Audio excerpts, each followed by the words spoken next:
இனி நாங்கள் நிம்மதியாக தூங்குவோம் என்று ஆனந்த கண்ணீரில் தத்தளிக்கிறார்கள் அரிட்டாப்பட்டி கிராம மக்கள். அந்த காட்சிகளை பார்த்து வருகிறோம். டங்ஸ்டன் ஏலமை முழுதாக ரத்து செய்திருக்கிறது மத்திய அரசு. அந்த செய்திகளை பார்த்து வருகிறோம். இது குறித்து பேசுவதற்காக பூவலகன் நண்பர்கள் அமைப்பைச் சேர்ந்த சுந்தரராஜன் நம்மோடு இணைப்பில் இருக்கிறார். அவரோடு பேசலாம். சார் வணக்கம். மக்கள் மிகுந்த கொண்டாட்டத்தில் இருக்கிறார்கள், ஆனந்த கண்ணீரில் இருக்கிறார்கள். இந்த புண்ணிய பூமி பாதுகாக்கப்பட்டது அப்படின்னு அவங்க மிகவும் நெகிழ்ந்து செல்லக்கூடிய காட்சிகளை எல்லாம் பார்க்க முடிந்தது. இந்த ரத்து அப்படிங்கிறது என்ன மாதிரியான ஆபத்தினை தடுத்திருக்கும், என்ன மாதிரியான விஷயங்கள் எல்லாம் நடக்காமல் இருந்திருக்கும்னு நினைக்கிறீங்க? சில உண்மையில் இந்த டங்ஸ்டன் சுரங்கத்துக்கான ஏலத்தை ரத்து செய்திருப்பது சூழலியல் வாழ்வாதாரங்கள் பார்வையில் மட்டுமல்ல, தமிழர்களின் தொன்மம் குறித்த பார்வையிலும் மிக மிக முக்கியமான விஷயம் நாம் பார்க்க வேண்டும். இன்றைக்கு தான் தமிழக முதலமைச்சர் தமிழ்நாட்டிலிருந்தான் இரும்பு காலம் தொடங்கியது என்று அறிவித்திருக்கின்ற வேளையில் தமிழிற்கு செம்மொழி அந்தஸ்து கிடைப்பதற்காக முக்கியமான ஆதாரங்களாக இருந்த அந்த கல்வெட்டு கிடைக்கப்பட்ட இடம்தான் இந்த அரிட்டாப்பட்டி இந்த பகுதி. அவ்வளவு ஒரு தொன்ம முக்கிய ஒரு பகுதி.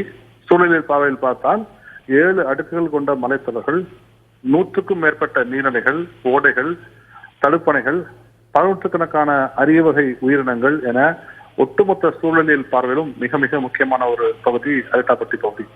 இங்கே சுரங்கம் அமைந்திருந்தால் அங்க இருக்கின்ற அந்த 35-40 கிராமங்களுக்கும் ஒரு மிகப்பெரிய ஒரு பேரழிவை, அது சுரங்கம் செயல்படுவதால் மட்டுமல்ல, அந்த சுரங்கத்தில் வரக்கூடிய கழிவுகள் சேர்க்கப்படும் அந்த டெயில் டேம்ஸ் என்று சொல்வார்கள், அந்த கழிவுகளை கொண்டே இடத்தில் தேக்கி வைப்பார்கள். அணை போல் அந்த பகுதி முழுவதும் ஒரு மிகப்பெரிய ஒரு சுகாதார சீர்கேட்டை, குறிப்பாக மக்களுக்கான ஒரு உடல் நோய்களை ஏற்படுத்தி வைக்கும் ஒரு மிகப்பெரிய ஒரு ஆபத்தை இன்றைக்கு அந்த வீரம் செறிந்த போராட்டத்தின் மூலமாக மக்கள் தடுத்திருக்கிறார்கள்.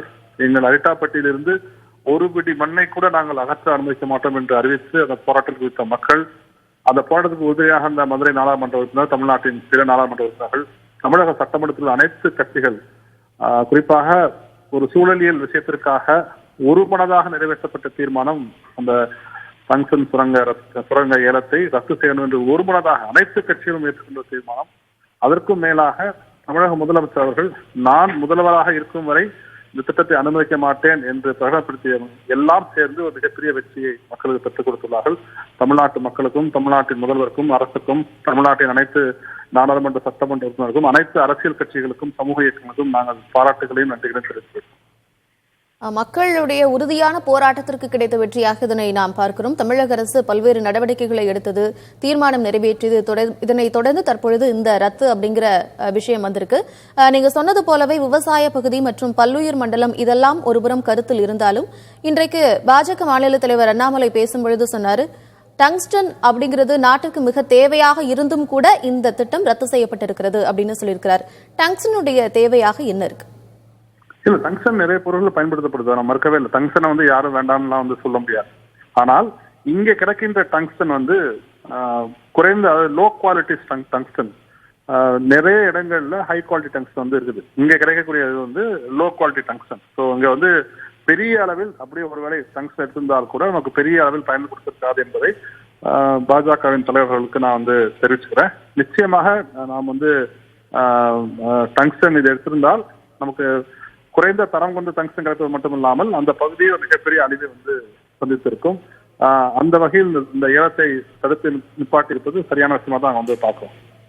நன்றி. உங்களுடைய கருத்துக்களை எங்களோடு பகிர்ந்து கொண்டமைக்கு நன்றி சார்.